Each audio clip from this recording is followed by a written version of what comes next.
যেহেতু রোজেরিও ইস্যুতে আমি বলছিলাম, অনেকগুলো মেসেজ আসছে, খুব ইন্টারেস্টিং। একটা মেসেজ আমার খুব চোখে লাগছে। একজন লোকের বাড়াবাড়ির জন্য বাংলাদেশে রোজেরিও আসতে পারে নাই। একটা চ্যানেল এই নিউজটা করছেন, অনেক ধন্যবাদ। ওই নিউজটা কইরেন যে একজন লোকের পারাবারের জন্যই কাবরেরার সিন্ডিকেট ভাঙছে বাংলাদেশের ফুটবলে। রিকোয়েস্ট করবো আপনাদেরকে, আপনারা ওই নিউজটা করবেন যে ওই লোকটাই পারাবারি করার কারণে কাবরেরার সিন্ডিকেট ভাঙছে। শোনেন, বাংলাদেশে 220টা সিবি পড়ছে বিভিন্ন কোচ থেকে।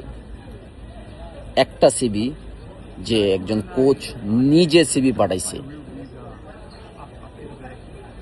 সেই কোচটা এখন অন্য একটা ক্লাবে জয়েন করছে বাংলাদেশ থেকে ডাবল স্যালারিতে। সে বাংলাদেশের জন্য কাজ করার জন্য সর্বোচ্চটা চাইছিল মন থেকে। সে একটা দেশকে, একটা নতুন কমিউনিটিকে চ্যালেঞ্জ হিসেবে। দোষ আমি ফেডারেশনের দিব না, ফেডারেশনের মধ্যে অনেক ভালো মানুষ আছে।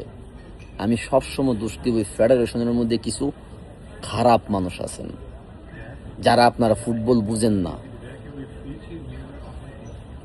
আর যারা নতুন ফুটবল বুঝতে চায় তাদেরকে ফুটবল বুঝতে দেনও না। আপনাদের ইগোটা আজকে আমাদের ফুটবল এতটুকু পিছাইছে। থাকুক আপনাদের ইগো, আপনাদের ইগোরই জিত হলো, আমরা না হেরে গেলাম। বিচার যাবে উপরওয়ালার কাছে, বুঝছেন? এই যে উপরওয়ালা ডাইরেক্ট, পাপ বাপেরও সারে না। আমি রবিন ব্যক্তি হিসাবে আমাকে অনেকে ঘৃণা করতে পারেন, আমি কথা বেশি বলি।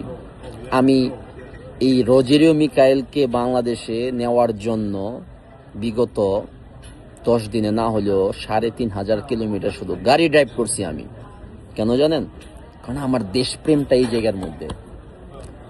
আমি ফিল করতেছিলাম যে এই কোচটাকে বাংলাদেশ নিয়ে একটা চেঞ্জ নিয়ে আসতে পারবো। দোষ আপনাদের না, দোষ আমার লাকের। রোজেরিও মিকাইল হয় নাই। ক্রিস কোলমান সময় থাকতে তাকে ক্লোজ করুন, তা নাহলে আমও যাবে, ছালাও যাবে। আমি অনেক কথা বলি। আমি আসলে কাবরেরাকে বাংলাদেশে ইস্যু করতে গিয়ে অনেককে শত্রু বানায় দিয়েছি। দেশের ফুটবলের স্বার্থে যদি আমি কিছু খারাপ মানুষের শত্রু হই, আমি উইলিংলি এই মানুষগুলোকে বলবো, হ্যাঁ আমি আপনাদের শত্রু। আর যেই ব্যক্তি দেশের স্বার্থে আমাকে একজন ছোট ভাই হিসেবে, একজন ফুটবল লাভার হিসেবে, বা একটা সাহায্যের হাত, একটা ছোট ভাই ফুটবল সম্পর্কে জানে বা ভালো নেটওয়ার্কিং আছে, ওই ভাই হিসেবে আমাকে জায়গা দিবে আজীবন, সে আমার মনের মধ্যে থাকবে। আর যারা আমাকে শত্রু বানায় নিছেন, স্যালিউট আমি আপনাদেরকে জানাই। কারণ কি জানেন? অজপাড়া গ্রাম থেকে উঠেছি আমি একটা ছেলে, 17 বছর হাড় ভাঙা পরিশ্রম করে আজকে এতটুকু জায়গার মধ্যে আসছি। সো আপনাদের মতো এই কিছু খারাপ মন মানসিকতার শত্রু আপনারাই জীবনে প্রথম না। আমার লাইফে বহুত পার করেছি। আমি নিজেকে ইগো নিয়ে বলি না, নিজের পার্সোনালিটি নিয়ে কথা বলি আমি। দেখা যাবে, সময় আসতেছে। বাংলাদেশের ফুটবল তো অ্যাডভান্স হচ্ছে, দেখি কে কতটুকু করতে পারে। আমি চ্যালেঞ্জ দিলাম, যারা আমার শত্রু আসুন, বাংলাদেশের স্পোর্টস ইন্ডাস্ট্রিকে ডেভেলপ করার জন্য আপনারা ফাইট করুন আমার সাথে। ওই ইগোটা ওই জায়গায় কাজে লাগান যে আমরা দেশকে ডেভেলপ করব, বাংলাদেশের ফুটবলের জেনারেশনকে ডেভেলপ করব, বাংলাদেশের ফুটবল ইন্ডাস্ট্রিকে ডেভেলপ করব, সৎভাবে কাজ করব। ইগোটা ওই জায়গার মধ্যে লাগান। ইগো লাগায়া ধ্বংস আইনেন না, ভালো কিছু চিন্তা করুন। Good night.